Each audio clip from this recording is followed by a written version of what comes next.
Wanted a quick nervous week. I've done it. It's all good. Oh, hey. I was quick, I was stealthy. Right. I'm gonna go. I'm gonna start.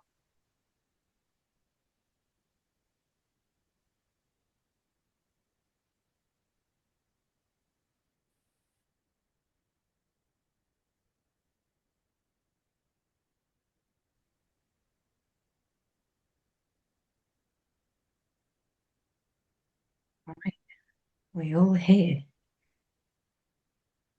Are Awesome. we all present and correct? Yes, Yeah. thank you, immediate past president. Soon. I think we can go. No, Kelly's messaged. Oh, She said, hey. oh, She- hey. Okay. Hey, Kelly.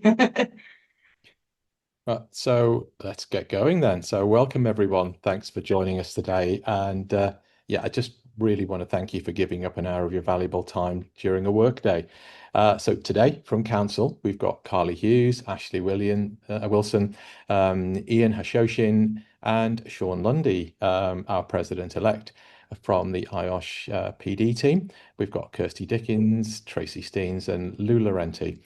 We've also got a guest member and someone I know well, David Dewberry, chartered member of IOSH, committee member for London Met, and a peer review panelist.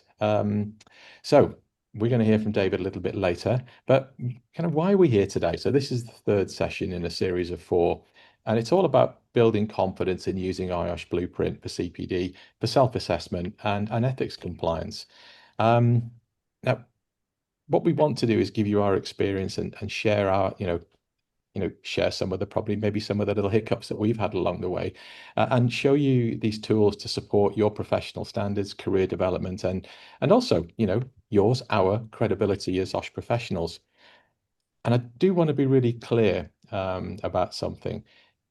Your feedback has been heard and is informing ongoing thinking and planning for the future sessions. And I'm reasonably sure that the PD team will be listening as well, and they'll be using that to look at shaping the future of Blueprint. So your feedback on the sessions has been great. Thank you so much for taking the time to pop your messages into the chat. Understandably, there's been some negative comments and concerns, mostly from a single individual, and we've done our best to respond to some of these directly. So please bear with us. Improvements are being explored and shaped by your insights. And again, I want to thank you for doing that.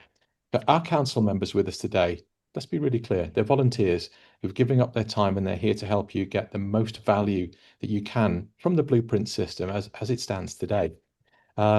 Our intentions to create a really constructive, supportive space where you feel comfortable to ask questions. I guess also we want to share our experiences and really importantly, share the experiences of our guests. So what's it all about?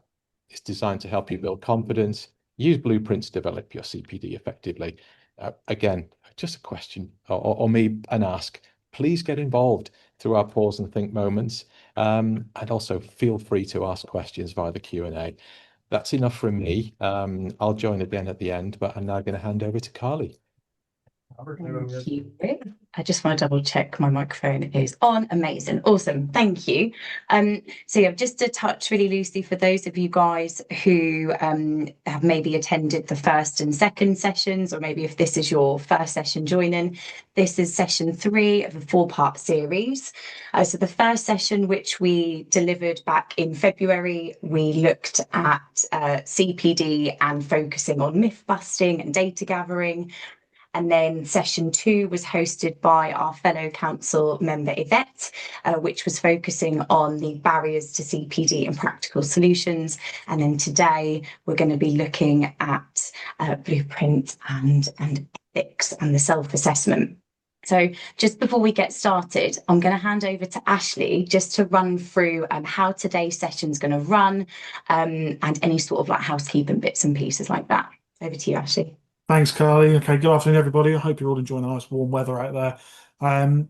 So for those of you that have attended previous sessions, as has already been said, it's going to be run in a very similar way. But for those of you who have perhaps your first time on one of these sessions, You're going to hear from lots of different people. We're going to bring different council members in and different teams in to talk to you and give some real examples of what's going on out there. The more you can interact with us, the more it's going to be useful for you. So please use that chat box when we prompt you for those words and your feedback. And then throughout the presentation, if you do have any questions, please put them in the question and answer box, and then we'll address those questions towards the end as well. There's no such thing as a silly question. We're happy to answer any questions that you might have, so please put them in there if you're thinking it. Somebody else probably is too. I think that's about it from me, so I'll hand you back to Carly. Thank you, Ashley. So whilst this slide is on your screen here, I would like to ask the audience to have a pause and think moment. So for those of you that are attending today, if you can utilise the chat box, what do you think Blueprint is used for? What do you think it's for? Before we even get started, if we can have your thoughts and your insights popped into that chat box, we're going to have a look at some of the answers that you put in there, and we're going to explore those in a little bit more detail throughout this session. So we've got professional development, amazing. Personal development and recording of achievements, to record your CPD. Yeah. Wow, this is amazing. Thanks, guys. I've got to scroll down. So yeah, to provide a library of resources and a visual tool to use. Yes. To record your development plan. Spot on. Reflection. Okay, this is awesome. Here we go. Blueprint is not simply a compliance exercise. It's a structured professional development tool that enables members to assess their competence, identify development needs, and plan meaningful learning activities. This is really positive to see, guys. These are all answers that I was hoping to expect, that we were hoping to expect. Amazing. Awesome. Right. Really appreciate all of your thoughts on this. I'm going to move on to the next slide, and hopefully we're going to confirm some of your answers. So I'm going to hand you over to Ashley. Okay, thanks, Carly. Thanks for all those answers, everyone. It's really good to see you all interacting as well, and it means we're going to get the most out of the sessions. It's really, really good to see. So on the slide there, you've got two sort of halves: what Blueprint is and what Blueprint isn't. So the left-hand side, what Blueprint is a structured tool for self-assessment. I think people said that. There's something about structure in there in some of your answers as well. Identifying strengths and development needs. Again, a lot of you put that in your answers in the chat as well, so you're spot on there as well. A framework supporting CPD planning and consistent method for recording and evidencing your CPD as well. So again, I think you all pretty much hit the nail on the head with those things you put in that chat. There is the side of what Blueprint isn't as well. There could be a misconception that it's a policing tool that's perhaps there to catch you out and is pass or fail. That's not necessarily the case. Well, it's not the case at all. It's there to help you as individuals, and it is there as a tool for us to utilise as IOSH professionals to make sure that we do keep those skills up to the right level. And we've got an evidence way of doing that, which can be really, really useful and very useful for us in a number of different ways. I think we're going to hear from a couple of people. I think the first person on this is actually Carly, talk about examples of how Blueprint and how CPD can actually be useful in sort of different capacities. So Carly, do you want to share how you use CPD? Absolutely. So I utilise the CPD function of Blueprint. So just for context, I'm a self-employed health and safety consultant, but I'm also a health and safety teacher or tutor. And I teach and deliver training courses for a variety of different training organisations. And every year, as part of those training organisations, quality assurance and standard practice is they ask me for evidence of my CPD that I've undertaken for the past year. It usually happens in January for most of the training organisations, but it can happen at any time. And when I first got asked this, I thought, oh, how am I going to consolidate all of my learning that I've put into Blueprint? How am I going to get all of that and send it to these training organisations? But it's really simple. You select the range and then you just click export. and it literally gives you a printout of the CPD that you have carried out in time frame. So it's really, really easy, really, really useful, and it is easy to use, like I mentioned there. So in terms of my job and my career, I get asked to demonstrate my CPD, I get asked for evidence of it, and that's just a really easy tool in order for me to download it and send it to those training organisations. And I'm sure that there are some tutors on the call today, or even those guys that represent those training organisations who have to do the same. So that's just one example of how I use Blueprint and its functionality to evidence and record the CPD that I carry out as a health and safety professional. Yeah, that's great. Thank you, Carly. I think that's really important and really useful. And it's just one example of how CPD can be used as well, and a benefit we can have from it as members, as something that's in place. I don't know if maybe I can link Ian into this as well. And Ian, could you maybe share how you use CPD for yourself? Me, yeah. I mean, for me, CPD demonstrates how I behave in a professional manner and demonstrates how I keep up to date with things on the safety, health, and environmental front. So I think doing that is important. It enhances my credibility and my professionalism. Yeah, thanks. I think that's really important as well. Credibility is definitely something that CPD helps with.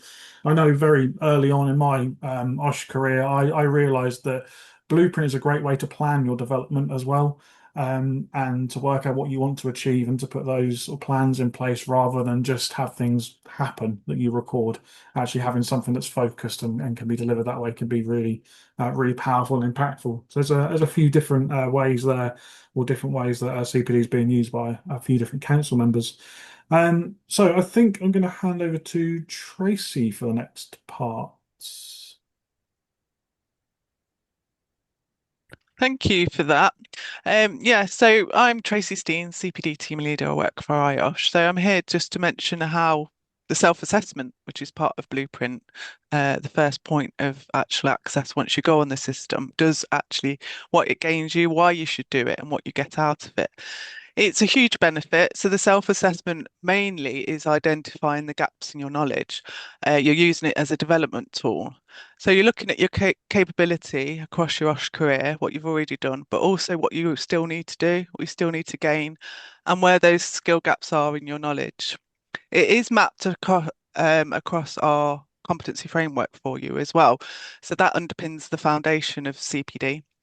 And it supports you in your reflective practice, because then it creates a structure for you. It's a plan. And then once you finish your self-assessment, you can then go on to create your personal development plan. Okay, so what you gain from completing your self-assessment, as I've said, it will pinpoint activities that perhaps you need to go on to complete within your CPD that you've never even thought about doing. It gives you a personalised development map and a clearer sense of your strengths, but as also your gaps. And where you have those gaps, if you're looking for some CPD to fulfill those gaps, you can go into our resources library. So again, within Blueprint tool, you've got the resources library to help you educate yourself and bring up those knowledge and skills within that. You'll also use it as evidence for appraisals, promotions, for your yearly objectives, and also for interviews. And also remember, it's a really good tool within developing within IOSH itself.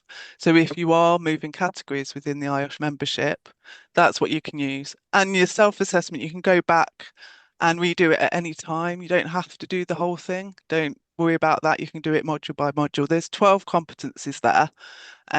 Another tip on that is that you don't have to do it all at once.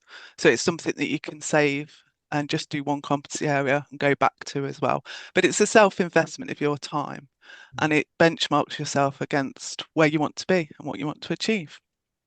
Okay, so I think I'm going to pass back to Sean now. Back over to you. Thanks, Tracy. Yeah. For me, I would say that the self-assessment tool is incredibly valuable. It doesn't matter what point you are in your career. So, I've been an IOSH member for nearly 30 years. Did my NIBOSH diploma back in 1996 and became a member in 1997. But I've done this relatively recently. I found it very useful. My big tip really is to be honest. Don't treat it as a test. It's not a test. It's for your own benefit. And treat it as a conversation with yourself. So the more honest you are, the more valuable the development plan becomes. And even for myself, I've worked at university, as some of you may know. I've run academic programs in health and safety and supervised PhDs. I have a doctorate myself, but I don't think I know everything. Competence is never something that you just arrive at. You don't suddenly think, okay, I'm 100% competent. It's an ongoing feast. You have to keep moving through it. And reflection is a really important part of that. And the Blueprint tool really does that. I'm a member of other professional bodies as well, another chartered professional body, and I can honestly say that they don't have anything that comes anywhere near to this product, the Blueprint approach, which is I think incredibly useful for us as health and safety professionals. But even when if you benchmark that against other professional bodies, they don't have anything which is as valuable as this. So for me, my development wasn't just about technical health and safety knowledge. It was also about, my developing role in my work. So, this involves a lot of strategic leadership and governance, but also it's really helped me in my volunteering roles of IOSH, actually. I'm chair of the IOSH Construction Community Committee, a role that I took on just over a year ago. And of course, I joined the presidential team as well. And I found that that process of reflection through Blueprint has been really useful. So it's not just about courses either. So it's not about just thinking, well, what courses do I need? It's really thinking about what knowledge do I need, what skills, what behaviors do I need to exhibit to be more effective in my role. So and it's the role you have today, but it's also perhaps the thing you aspire to be in the future as well. So, the thing about doing reflection is you look back, you think about where your strengths are, where your weaknesses are. The tool enables you to zoom in and focus on some really key things. And then the plan helps you think about your future, which is really important. And even though I've been in the profession a long time, I still feel I have a future. So I'm keen to sort of develop and progress myself as a person and as a professional. So go back to my original point. I think when you engage with this, do it openly and honestly. Remember, it's there for your benefit. It's not a test. I have heard people sort of feel a little bit niggled sometimes because they think, oh, hang on a minute, it's identifying a weakness, and I didn't think that was a weakness. But the point is, I suppose it's dependent on what you put into the system, depends on what you get out. And actually, it's up to you really to decide, what areas of development you think are most important. And as Tracy already said, you can do this at any time, so you can redo it, relook at your plan, refine it and develop it so that it sort of makes sense to you, and then you can use it for what it's there for, which is to help you develop professionally. So I think do I hand back to you, Ashley, or do I hand back to Kylie from here? I can't remember. I think it's me. I think it's you, That's Kylie, amazing. isn't it? No, that was awesome, Sean. Really appreciate your insights and particularly your experience when it comes to reflecting on your own learning, aside from just doing like those academic qualifications. It's the reflection piece, and it's reinforcing that Blueprint is a tool. It's a resource library. It's a tool for you to upload your CPD. It's a tool for you to reflect on your CPD. It's a tool for you to carry out that self-assessment, and it is a visual as well, which is quite nice. I like the fact that it's a visual and it's not too word heavy, which is fantastic. So we're moving on to the next piece now of that self-assessment. So question to the audience, and you can put your answers in the chat box again. So a pause and think moment here. Which part of the self-assessment do you find the most confusing? So have a think about when you're utilizing that self-assessment tool, which part of the self-assessment do you find most confusing? And if we can have your answers in the chat box, that would be Fantastic.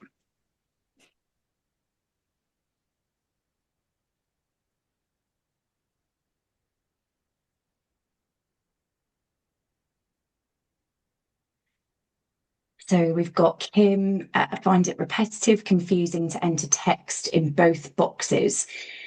In brief and then in detail, would prefer just one box. Okay. So as opposed to repeating in brief and then in detail, so we'd prefer one box. Cool. Amazing. Thank you, Kim, for that. Really appreciate it. Attributing activities undertaken to the self-assessment criteria. It's been a while though. Thank you, James. Getting your head around it, but once you do it, it is fine. Yes, Nisa, really good point there. It's a tool, and the more you utilize it and the more you log in, the more time you spend in it and using it, the easier it gets. So that's brilliant. Agree with Kim. Lovely. If I raise, oh, Tracy's got a question. If I raise a new PDP, what happens to any of the previous activities that didn't get completed? Tracy, we'll see if one of the guys from IOSH can answer that in the background.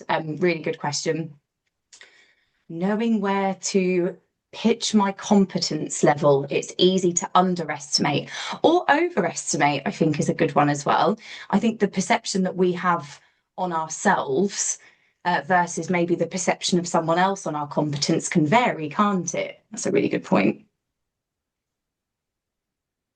Let's have a look. Assigning categories. That's come up a couple of times as well, actually. Sometimes which category I need to assign my learning to. This is all really, really useful, guys, and we're going to take all of this on board, which is fantastic. Assigning categories, understanding categories. Amazing. Awesome. So we've got a couple of recurring themes there. So assigning the categories, knowing where to pitch your competence level, Kim's point there surrounding the functionality of it as well. A couple of you have agreed with that. And exposure to the tool. So we'll take those on board, guys, and we'll make notes of that in regards to feedback. So we really appreciate your thoughts. And by all means, if something comes up or comes into your head in the next half an hour or so, please just pop it in the chat and we'll definitely pick that up. Thank you, everyone. So I'm going to hand you over now to Ashley, who's going to introduce David. Thanks, everyone. No, indeed. Thank you, Carly. Afternoon, David. How are you doing? Good afternoon. Very well, thank you. Yourself? Good. Yeah, very good. Thank you. Very good. Thank you for joining us on the call. It's good to get another member's insight into what's going on for everyone to hear from other members too. So I appreciate that. I wonder if you could perhaps start by sharing how Blueprint has helped you plan your development, or perhaps talk about a part you initially found confusing and how you approached it. Of course, and thank you for inviting me to speak. I appreciate that. So to be honest, when I first started doing Blueprint, I probably had the wrong frame of mind for it. It was definitely just recording an activity. There was not much more to it than that. It was very much a case of I've got to do a certain number of hours because I want to be an IOSH member, and it was just a tick box exercise. And that was how I approached it for quite a period of time, to be fair. But most of that actually changed in July last year, so quite recently, when I was at the Safety Live at Olympia, and there was an IOSH breakaway session, which was CPD How to Reflect. And Kirsty, who's on this call, presented that. I still remember it, it resonates with me. There's 4 headings for your reflections. What activity did I complete? Why did I choose to complete that activity? What did I learn from that activity? And probably the most important one, how will I use that learning moving forward in my professional practice? Since then, so for the last year, I've been using that, and it's made me jump from just completing it because I have to actually learning from it, identifying the weaknesses as we've discussed with the self-assessments and things like that. In preparation for this, I looked back over about the last 10 years of my CPD, and you can see as I've progressed through my professional journey, I've gone from technical development, the learning how to do a risk assessment, through phases of what I might have been interested in. There's quite a bit on mental health and psychological safety, to now more about sort of leadership and that sort of senior management type of stuff. So I think like someone said in one of the chats about the self-assessment, by getting your head around what we want to try and get from it, and it's not just about recording an attendance, it's about your professional practice, how you're developing it as an individual, and it's something that you can look back on, and see where you've been and where you're going, and then identify weaknesses that you can then try and fill those gaps by doing other studies. Yeah, absolutely. Thank you. I think you picked up on something really important there as well, just the looking back through your CPD.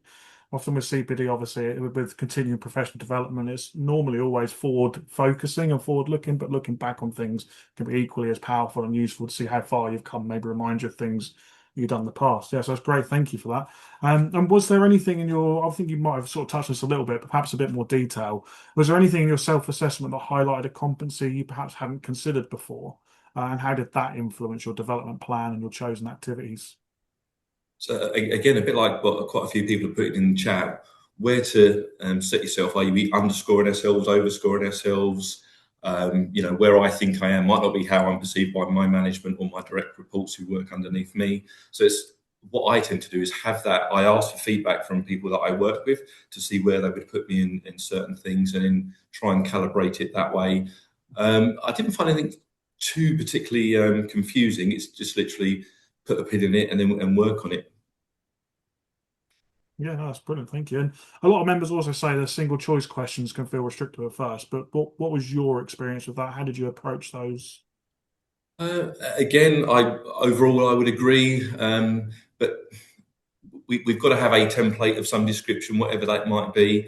Are there better versions? Possibly. Does this one work? Probably. So again, it's just a case of seeing how it works for me. And as long as I judge myself against the same thing all the time, then I think I can see my development through my self-assessment year on year. Yeah, brilliant. Thank you. And obviously you've mentioned, and other people mentioned before, about using blueprint results and appraisals. And what difference has that made for you personally in your kind of professional life? It's given me a lot of confidence. So a bit like Carly mentioned as well, where I have direct reports, 3 of whom are doing diplomas currently, I can sign off their work because I've shared my Blueprint CPD with those training providers, which allows me to sign off some of their work, which is good, and that fills me with confidence that I'm at a level that I can teach my staff. Yes, I think that. Yeah, no, it's great. So you're seeing the benefit professionally and personally as well, and sort of across the board. Yeah, That's absolutely. fantastic. That's great. Thank you very much, David. Appreciate that. I think for the next part, I'm handing back to Carly.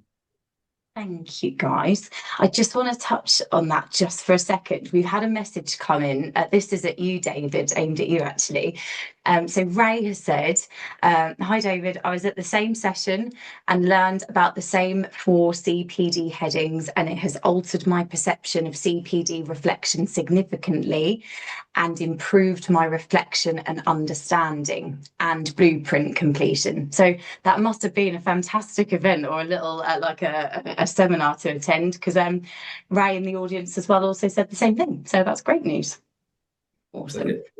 And I completely agree, obviously, because I've mentioned it. But again, perhaps on the next one, IOSH can run the same thing again, because it was, once you get your head around those headings, it makes it so much easier.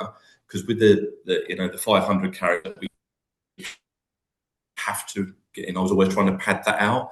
But now using the headings, there's about 100 characters there anyway, but your thought process is worked into those headings, and I'm doing sort of 2,000, 2,500 as standard now, quite happily following those headings. So it's good to know it affected someone else as well. Amazing. Thank you, David. Rebecca has asked, David, can you just repeat those 4 headings, please? Okay, lucky I've got them written down, isn't it?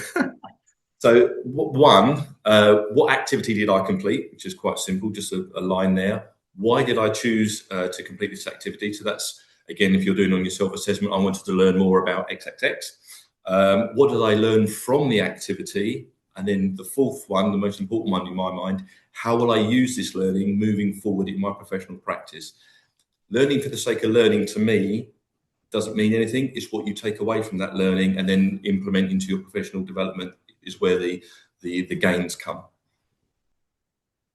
Thank you so much, David. I was rapidly typing as you were saying that, so I put it in the chat for everyone to benefit from. So brilliant. Thank you so much. Right, so thinking about professional development here, we're going to look to some of our fellow council members regarding hints and tips for the self-assessment. So I'm going to put Sean on the spot straight away. Sorry, Sean. Do you have any hints or tips for the audience members when it comes to their self-assessment? Anything useful to make it maybe easier for them that they can use moving forward? Yeah, so I think what you need to do is you need to have a conversation. It's a conversation with yourself, really. So rather than imagining that you're trying to, I don't know, answer an exam question or answer an exam question, really, I think is probably the thing to avoid doing, and have that honest conversation with yourself. So I already mentioned the word honesty. I think these processes are only useful if you're honest. And I think also I would suggest just dipping into a little bit of what reflection is. So if you Google, professional reflection, there's loads of stuff that comes up. It's a very well sort of researched area, but there's some really good practical advice out there. And certainly in other professions, certainly in the medical profession, for example, and increasingly, certainly in legal profession and other sort of allied professional areas, you'll find that they sort of engage with this process of reflection. So, you can be the best consultant surgeon in the world, but you will learn something every day. And the best ones make sure that they acknowledge that, they're honest about it, and then they reflect on it. And if you can write that down, very similar to what's already been said, you can actually look back on it. I mean, I have the most fun. It sounds like I'm a really interesting guy, right? So reading my CPD record, but looking back at stuff I put in there, at the beginning of a year or years ago, and just seeing how I've developed and how I've progressed. And I think, that's really useful. So yeah, be honest. Don't treat it like an exam question. Learn a little bit about reflection. It's something you practice and you get better and better at it.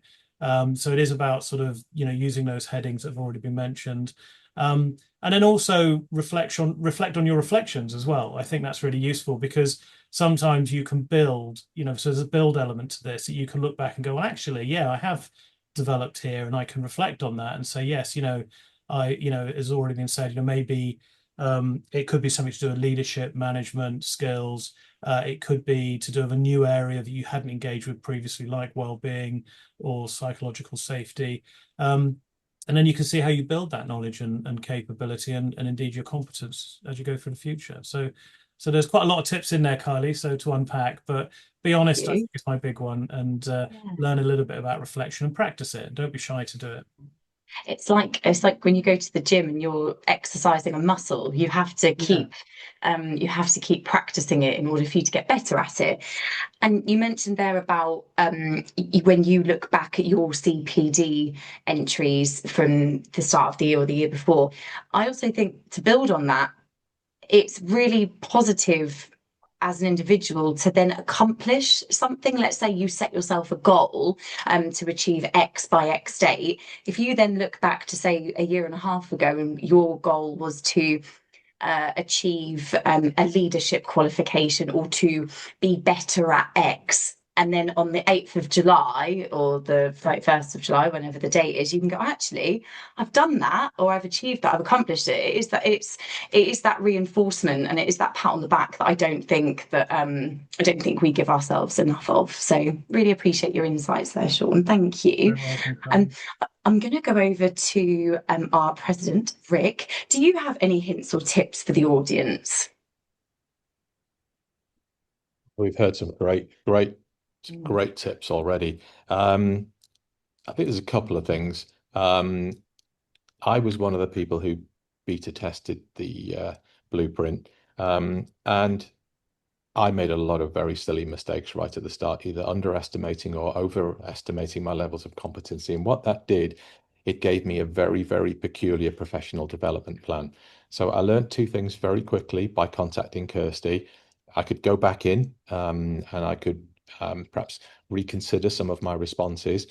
And I've always been interested in how your responses create your professional development plan. And I didn't realize until it's about 3 months ago that you can actually create your own competencies within the PDP. Recently, I've been doing a lot of work with AI and how AI can effectively integrate into the workplace for the benefit of workers. And I was looking for where can I fit this? And I didn't realize that I could actually create my own.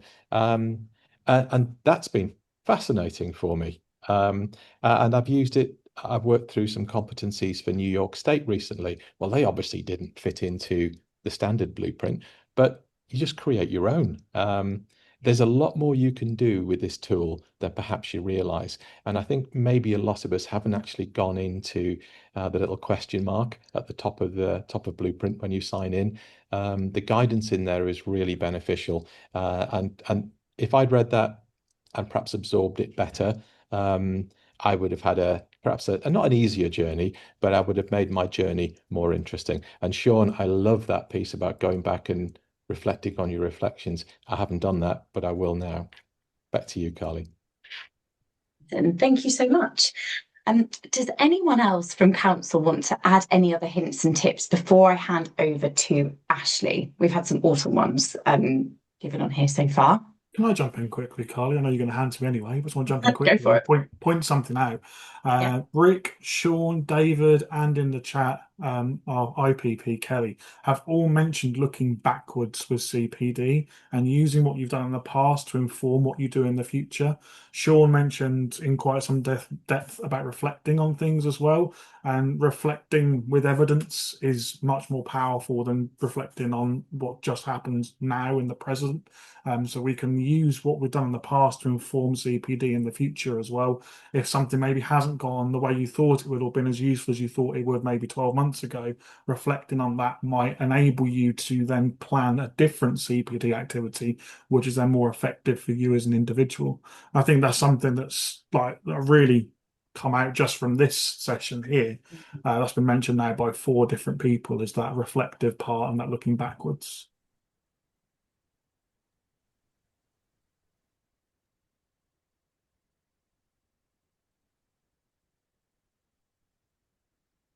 Shall I carry on, Carly?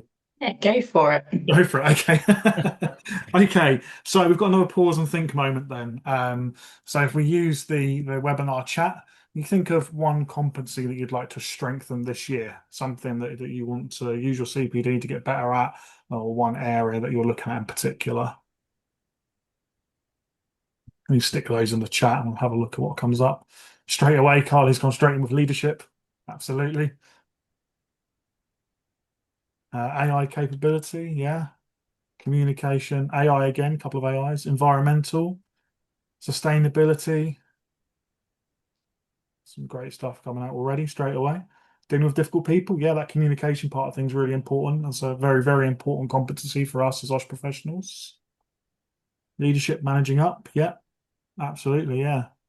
Mental health support, another one for AI and the footprint that AI has. Yeah, being influential, influencing people. Finance in relation to health and safety outcomes, yeah, absolutely. Yeah, finance is a big one. There's an interesting article I read on LinkedIn earlier about how the role of occupational safety and health professionals is becoming a little bit more business focused at the top end. Influencing safety leadership, management office politics, transferable skills, behavioral safety. There's loads coming through, which is great. And all this is really reassuring to see that straight away, just with that little prompt, you can think about an area or competency that you want to develop. And that should be able to give you some kind of a focus when you go into your CPD as well. More on communication there, high risk activity reduction programs. There's so much stuff, and it's all fantastic. And it's all different and varied as well. Even though some of the themes might be the same, the specifics might change slightly from person to person and role to role, which I think is really important. And that's why it's your development, your personal development, isn't it? Sustainability and AI again, fantastic. That's great stuff. Okay, I think handing back to Carly again. So, really appreciate all of the thoughts that have gone into the chat. Like Ashley said there's such variety, and it's really useful to hear and interesting to see. So we're moving on to the final third, if you like, of the session. So we've looked at the tool of Blueprint, and we've looked at the self-assessment piece, and we're now going to move on to the ethical practice and the ethics section. And why it matters. So I'm just going to do a little bit of an intro on this, and then I'm going to give a personal example. And I'll dive straight into it now. I did my ethical assessment or my ethics questions, which is on Blueprint, way before I became chartered. So I actually did it when I was, when I was certified. And the reason why I did that was because I was progressing through my professional journey, and there was no obligation for me to complete it at the time. But I chose to do it because I genuinely believe that ethics isn't something that you learn once you've reached a certain membership grade, or something that you should practice at a certain membership grade. It's something that should underpin your professional practice from day one, regardless what body you're in, whether you're a health and safety professional, whether you're a doctor, like Sean mentioned earlier, like regardless of what your career is, ethics should be at the core of what you do, your moral compass. And as health and safety professionals, we are regularly placed in situations where sometimes the right decision isn't always the easiest one. We advise clients and we challenge unsafe behaviours. We have to balance the commercial, the financial pressures against the legal duties. And we often have to make difficult judgments that can impact and affect people's lives. And I think that technical competence alone isn't enough. Your professional integrity is just as important. So completing that ethics module, I think it was in 2022. I'm sure it was in December 2022. Yeah, Kirsty's nodding, so that's definitely right. It was December 2022. So I've been 3.5 years ago, almost 4 years ago this year. Completing that ethics module, it gave me the early opportunity to reflect on how I wanted to develop as a professional, not just technically, but as an individual and as a professional. It's the way I conduct myself professionally. And it reinforced the importance of honesty and independence, and having the confidence to speak up when something doesn't feel right. And I have the added pressure of working in the construction industry, where there are more males than females. So I have to learn to speak up a little bit louder than my counterparts. So yeah, looking back, I think that, doing that ethical assessment, it grounds you as an individual and as a health and safety professional. So I just wanted to touch on that before we dive into the ethical piece. But like we say here, ethics is a core part of professional credibility. The annual assessment piece ensures consistency and up-to-date understanding. It aligns with IOSH, it aligns IOSH with other chartered bodies, and it protects members, employers, and the public. I'm looking at Kirsty's team here. I'm going to probably pass over to Tracy. Is there anything from your team's perspective that we need to touch on this piece? Is there anything that, I know I've spoken from an anecdotal point of view, but is there anything from your end that the audience could benefit from when it comes to that ethics assessment? I think with the ethics, it's really it's an interesting tool to use, and I think it makes you realise how it does align with the code of conduct we've got in place anyway when you join as a member. And then it's keeping that up to date, that knowledge up to date, especially if you do it annually, because our chartered members and chartered fellows do have to do it annually, and you're not always going to have the same questions on a yearly renewal basis. There's that many questions. So yeah, I think it's a good reflection. I really enjoy doing it. I'm not a health and safety professional, but I really, really do. And the time you spend doing the e-learning and then the assessment each time, that can be used as your own CPD activity. So again, if it's benefiting it all round, isn't it, to refresh your knowledge on the ethics and behaviours, and also then you can pop it back into your CPD to reflect on what you've just learned. But yeah, and as Carly said, you take it many times as you want. It's a 70% pass rate. There's there's not like 2 times and you're out kind of thing, and do it within your own time each section. But yeah, it's a really interesting part of the blueprint makeup that's there for you. So please do use it. Brilliant. Thank you, Tracy. I'm just conscious, and we've got 15 minutes left, and we want to loop in some of the other council members on the next couple of slides. So I'm just going to ask, can we go to the next slide? Amazing.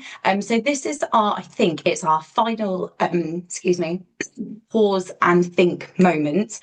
So we're asking you, the audience, utilise that chat box.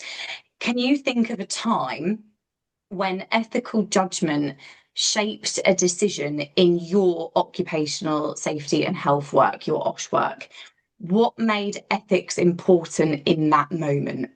And just while I pose that question, I know it's quite a lengthy one and it might take people a little while to reply. I'm just going to bring in David. Do you have any reflections on the ethical piece, or anything that you'd like to add that we haven't discussed already? Excuse me. I think we've discussed quite a lot, and there's a lot of good thought processes out there. For me, I think the same as with CPD at the beginning, I just saw it as another have to do this. Certainly when I got to my childhood, have to do it every 12 months, and it was not a bane of my existence, but something I had to do to keep my membership. But again, I've learned from that, as I have done with my CPD. For me, CPD is about being competent and professional development that way. The ethics is how to apply that competence in the right way, making the right decisions.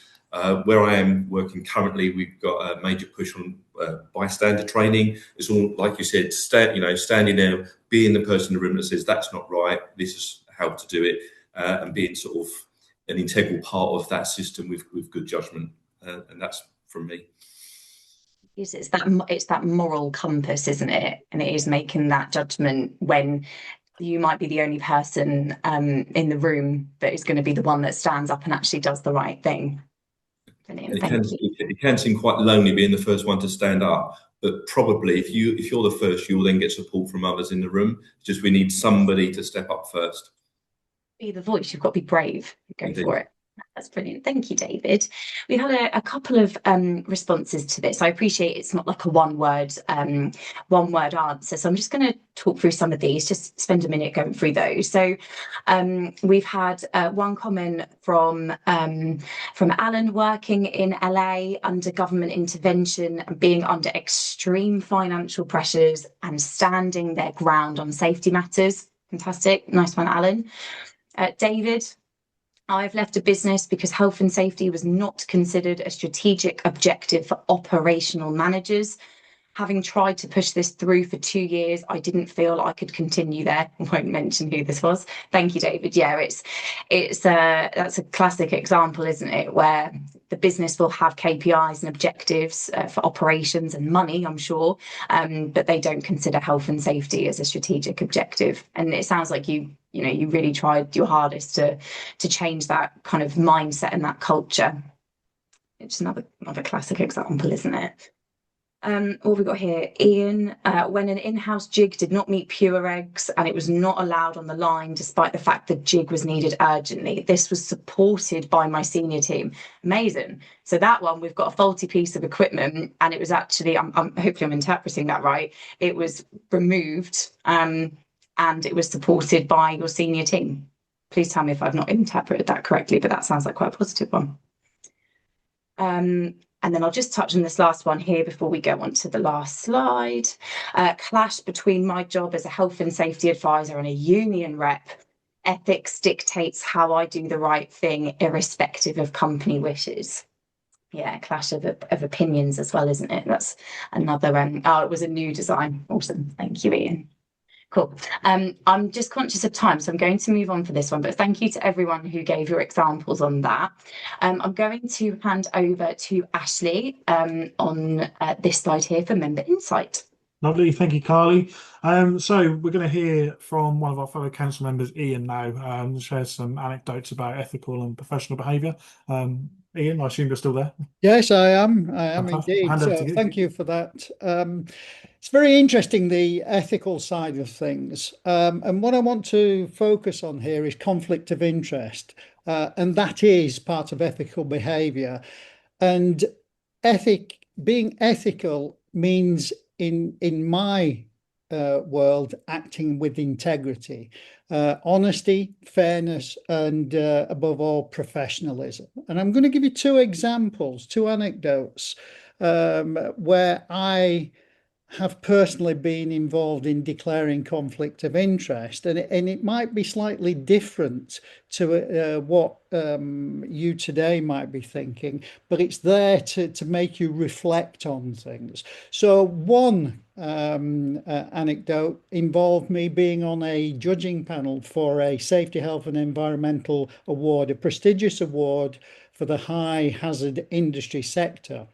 Now, although the submissions were anonymised, one submission was actually from an organisation that I worked for. In that particular case, the right thing to do, and it is what I did, was I disclosed a conflict of interest and excluded myself from that judging panel. That is the ethical thing to do.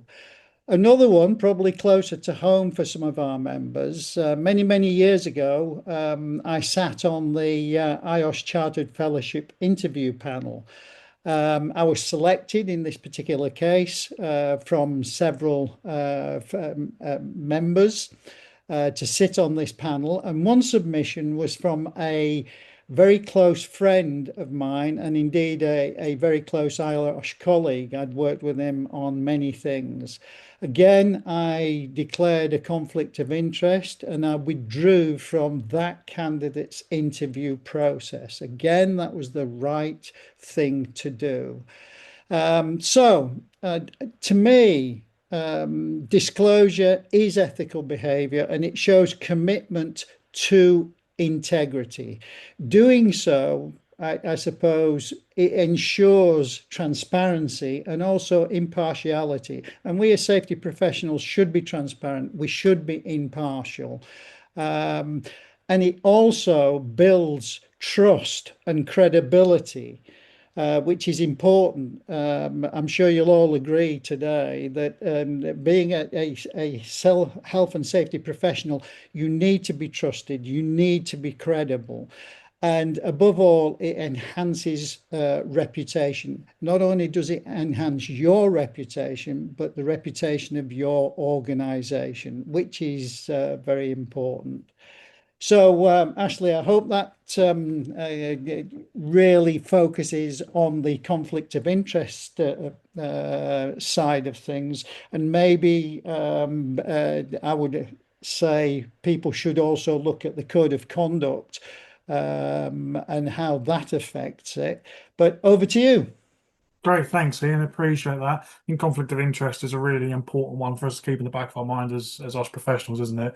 We can end up in a sticky situation there if something does go that way. So I appreciate that as an insight. Thank you very much. Okay, so we'll move on to the next section, the next slides. So I think we've got a few minutes to have a look at some of your questions. So if the question and answer box, if you could pop your questions in there, I think some might have been answered already. And let's have a little look. We've got 7 minutes left, guys. So if you have any questions that we haven't answered or anything that you're unsure of, you can utilise the Q&A box at the bottom of your page. Although it looks like Louise has been on it throughout the presentation, responding to, and Sam responding to lots of different questions.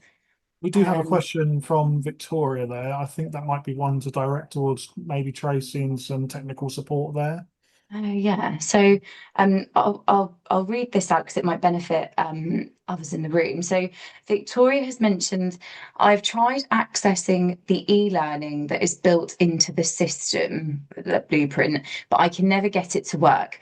I've tried on my desktop, my laptop, and even on my phone, but it always fails to operate. Is this something that is just happening to me, or are there others experiencing a similar issue? Tracy et al., would you be able to assist with that question, please? Yeah, I think the best thing, please, is if you send screenshots to our email address that Lou's put actually in the chat so we can have a look. Because if it's the e-learning modules, sometimes we do have issues, but it's not a common one. If you can get into the actual blueprint itself, that should actually work for you. So there might be something. Normally we do advise to clear history, cookies, cache, try different devices, which it sounds like you have, but please do get in touch with it at cpd.inquiries@iosh.com. Bit of a mouthful for you there, and we'll be able to have a look at that for you and stay in touch for you. Okay. Thank you, Tracy. We've also had a couple of people ask, how can I get a copy of the material used today? This webinar is recorded. It will go on to, and it will be published on IOSH's YouTube channel, with questions and answers and reflections summarised in that as well. Which is fantastic. So if you fancy watching this or sending it to your peers or colleagues that couldn't join us today, we can signpost them to there, which is fantastic. Let's see. Another question there. I think that might be another one for Tracy. Which question is that? So James has asked, is there a plan to have a mobile app version of Blueprint? Tracy, I feel like that might be one for you as well. Yeah, we haven't got plans for that at the moment. Obviously, technology it'd be great, and I'd love that as well because more people would be compliant if they could just enter their CPD on the go, as to speak. We all love an app. The actual recommendation there, if you do use it on your mobile, is you can bookmark the page. So that might be an easier option, is to mark it as a favorite or bookmark it on your mobile or your iPad, and then you can quick access to it there in that way. But let's hope in the future we might have it one of these days. It's a good hint actually, is being able to bookmark it to like your just like an app, isn't it? When you bookmark it that way and easy Yeah. access. Thank you. Amazing. And then I'm just going to finish on this last question and before we hand back over to Rick to close the session. Justice has said, I'm required to do the e-learning, should be done yearly, but after completing them, the date doesn't update. It still shows the previous year completed. Should I be worried? I'm going to actually answer this for Tracy. I know that Tracy's mentioned that there's an email that Lou has been putting throughout some of the answered questions. I think it's probably best, and Tracy, correct me if I'm wrong, but send those screenshots over to Tracy's team, and I'm sure that they will be able to assist you with that. It's like trying to demonstrate that you've actually done your ethics, but then the date isn't resetting. So yeah, was that well, hopefully that was okay, Tracy, to say that. Yes, thank you, Carly. Just an extra to that, we do know this is a known issue and we are trying to fix it. So it is on our radar because it's the e-learning. It is obviously the assessments are more important, but with the dates, with getting stuck, it's been a known issue and we are on this to get fixed. So you're not on your own basically on this one. However, contact us, like Carly said, because we can actually see historical dates and we will be able to see when you last did it as well. So if you need that information, we can confirm it for you. Excellent. Thank you, Tracy. I'm going to hand back over hopefully I'm going to hand back over to Rick to do a little reflection piece and to wrap up today's session. Thank you, Carly. I've got a tip which has popped into my mind because of Victoria's question. When you're working through the ethics modules, if you want to go back, I've had that same problem, that you can't go back into the learning material. But if you go back in and you're at the end, I know it's a tiny bit clunky, but I've resolved it by just rewinding. So just taking it back. That works for me. I'm not going to say it works for everybody, but I can say from experience that's something that I found that works. The best way to wrap this up is to thank everybody. I would say that today's questions have been amongst the best, if not the best, from the past 3 sessions. That's great because that shows interaction from you, our members. And this is what this is about. This is about ensuring that you as members get the most from your membership, and you get those benefits. The other thing I want to do is for those members who perhaps wonder what council is about. We'll be recruiting for council shortly, and it's a great opportunity for you to develop a different skill set, get to meet new people, to perhaps volunteer in a way that you perhaps hadn't thought about previously. So again, just keep watching the IOSH the website, and think about, maybe do you want to stand for for one of the senior volunteer roles. Again, thank you all for your time today. I appreciate it's difficult. If you again, if you've got questions, particularly technical questions, you've got the email address there. We will do our best to answer questions that we haven't answered today by coming to you directly. And then importantly, the next one of these sessions, and the last of the 4, will take place on the 28th of October between 1 and 2. So yeah, save the date, watch this space. Thank you, everybody. Thank you to the amazing council members and to the IOSH team for all of their support. And Sam from governance, thank you for everything you've done for us over the years. We're really sad to lose you.